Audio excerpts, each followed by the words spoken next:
ബറകാതുഹു. അറിവിനുറവയുടെ പുതിയ എപ്പിസോഡിലേക്ക് എല്ലാവർക്കും സ്വാഗതം. റമളാൻ ടോക്ക് 4. ക്ഷമിക്കാൻ അറിയണം, ക്ഷമയാണ് പ്രതീക്ഷ. പിടിച്ചു നിൽക്കാൻ കഴിയില്ലെങ്കിൽ ഞാൻ പോകും, മടുത്തു ജീവിതം, ഇനി ഞാനില്ല, ഞാൻ ആർക്കും ഭാരമാവില്ല, പോകുന്നു. ചില ആത്മഹത്യാക്കുറിപ്പുകളിലെ നിരാശയുടെ അക്ഷരങ്ങളാണിത്. യഥാർത്ഥത്തിൽ ജനിക്കുന്ന ഓരോ മനുഷ്യനിലും ക്ഷമിക്കാനുള്ള, സഹിക്കാനുള്ള ശേഷിയുണ്ടെന്നത് ഉറപ്പാണ്. 3-4 സെൻറ്റിമീറ്റർ മാത്രം വിശാലതയുള്ള ഗർഭാശയത്തിൽ നിന്നാണല്ലോ നല്ല ക്ഷമയോടെ മനുഷ്യജീവിതം തുടങ്ങുന്നത്. പക്ഷേ വളർച്ചയുടെ ഘട്ടങ്ങളിൽ സഹനത്തിൻ്റെയും ക്ഷമയുടെയും പാഠങ്ങളുടെയും പരിശീലനങ്ങളുടെയും കുറവാകണം മനുഷ്യനിൽ നിരാശ രൂപപ്പെടുന്നത്. വെല്ലുവിളികളുടെ നടുവിലും ശക്തമായ പ്രതീക്ഷാബോധമാണ് മനുഷ്യൻ്റെ വലിയ ഊർജം. ഇതിന് നല്ല ക്ഷമയാണ് വേണ്ടത്. എന്താണ് ക്ഷമ എന്നറിയണം. അപ്പോഴാണ് ക്ഷമയോടെ ജീവിക്കുക എന്നതിൻ്റെ അർത്ഥം തിരിയൂ. അതൊരു ജീവിത രീതിയായി രൂപപ്പെടാൻ കഴിയണം. ഹൃദയത്തെ ഒപ്പം ശരീരത്തെയും പരിധി വിട്ട ആലോചനകളിൽ നിന്നും കർമ്മങ്ങളിൽ നിന്നും പിടിച്ചു നിർത്തലാണ് ക്ഷമ. ക്ഷമയുടെ വിവിധ ഘട്ടങ്ങളെ ആത്മജ്ഞാനികൾ വിശകലനം ചെയ്യുന്നുണ്ട്. സ്രഷ്ടാവിനെ അനുസരിച്ച് ജീവിക്കാൻ ആവശ്യമായ ക്ഷമയാണ് ഒന്ന്. സ്രഷ്ടാവിൻ്റെ വഴിയിൽ നിന്ന് സൃഷ്ടികളെ തെറിപ്പിക്കുന്ന പിശാചിൻ്റെ ക്രൂരതയെ പ്രതിരോധിച്ച് മുന്നേറാൻ നല്ല ക്ഷമ കൈവരിക്കണം. റമളാൻ കാലം പിശാച് പിടിച്ചു കെട്ടപ്പെടുമെന്നത് വിശ്വാസിക്ക് പ്രതീക്ഷയാണ്. സ്രഷ്ടാവിലേക്കുള്ള അകൽച്ച കുറയ്ക്കാൻ ഈ കാലം തന്നെയാണ് നല്ല സമയം.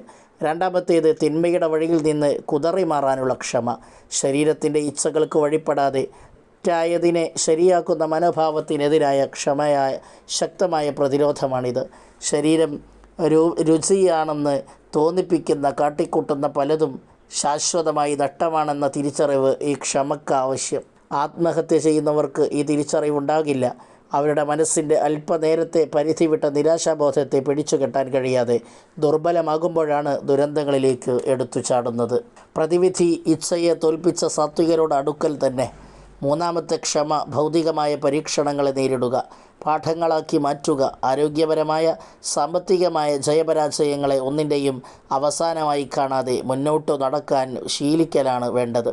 പ്രതിസന്ധികൾക്ക് മുന്നിൽ മുട്ടുമടക്കാതെ എല്ലാറ്റിനും ഒരു രക്ഷിതാവുണ്ടെന്ന ബോധത്തിലേക്ക് മനസ്സിനെ ചലിപ്പിച്ചാൽ ഏതു വലിയ പ്രതിസന്ധിക്ക് മുന്നിലും ആടിയുലയാതെ മുന്നോട്ട് പോകാനാവൂ.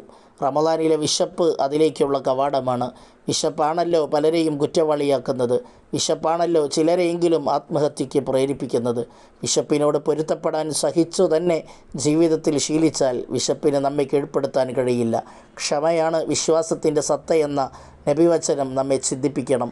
ഉപദേശം തേടിയ സ്വഹാബിയോട് നീ കോപിക്കരുത് എന്നായിരുന്നു നബി സല്ലല്ലാഹു അലൈഹി വസല്ലമയുടെ മറുപടി. ചോദ്യം ആവർത്തിച്ചപ്പോഴും ഉത്തരം മാറിയിട്ടില്ല. നീ കോപിക്കരുത് എന്ന് തന്നെ. അഥവാ കോപത്തെ പിടിച്ചുകെട്ടി ക്ഷമിക്കാൻ പഠിച്ചാൽ തന്നെ നീ നല്ല മനുഷ്യനാവും തീർച്ച.